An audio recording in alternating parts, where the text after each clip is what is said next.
लड़की ने बस अपनी गुदा को धोया, लेकिन जैसे ही वह मुड़ी, उसके थूक से निकला ओलिगी की जैसे उसे जीवन मिल गया हो और यह नाली से बाहर आकर तेजी से आकार में बढ़ने लगा। इस समय आवाज सुनकर छोटी माई ने तुरंत पीछे देखा और जो देखा उससे वह इतनी हैरान हो गई कि वह तुरंत दरवाजा बंद करके भागने लगी। हालांकि कोई फायदा नहीं, जल्द ही ओलिगा ने लड़की को पीछे हटने पर मजबूर कर दिया। छोटी में घबराकर झूमर उठा लेती है सुरक्षा के लिए। नहीं सोचा था कि ओली की विद्युत आघात की वजह से ऊर्जा क्षण भर में मुक्त हो जाएगी। देखते ही देखते उसने अस्थायी रूप से राक्षस को रोका। छोटी में इस मौके का फायदा उठाकर जल्दी से कमरे से बाहर निकली और लिफ्ट से जाने की कोशिश की, मगर इस वक्त ओली की पुनः बाध्य होकर उसके पीछे आने लगी। अच्छा हुआ दरवाजा समय पर बंद हो गया, लेकिन लड़की के खुश होने से पहले ही राक्षस फिर से लिफ्ट के ऊपर आ गया और तुरंत लिफ्ट को रोक दिया। अच्छा हुआ कि लड़की का भाई उसे खोज निकाला और सफलतापूर्वक उसे बचा लिया। दरअसल उससे पहले की सुबह लड़की की सहेली छुई हुआ कार से उसे बाहर ले जाने की तैयारी कर रही थी, लेकिन दोनों नहीं। सोचता दृश्य एक जादुई शक्तियों वाली कार है। इसी समय चुई हुआ ने अपने पुराने बॉयफ्रेंड दर्शन को देखा, इसलिए उसने गाड़ी चलाते हुए उसे पकड़ने का प्रयास किया ताकि वह स्पष्टीकरण मांग सके। शाओमेई की सलाह पर महिला ने पीछा करने का विचार छोड़ दिया, लेकिन किसे पता था कि चुई हुआ का पैर फंस गया और गैस पैडल पूरी तरह दब गया, ताकि न दुर्घटना की वजह से औरत केवल कार को बिजली के खंभे से टकरा सकती थी।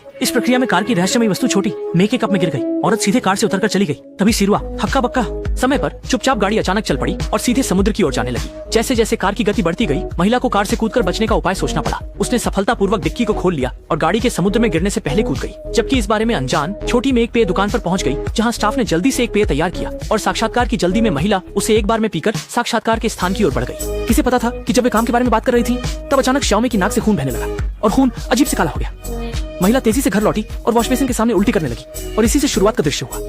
बाद में कुछ लोग पिता को खोजने की योजना बनाने लगे, लेकिन जैसे ही वे लोग मेट्रो में बैठे, लाइट अचानक बुझ गई और शाओमेई और अन्य दो लोगों को अलग कर दिया गया। महिला बस भागने लगी और राक्षस उसके पीछे पीछे था।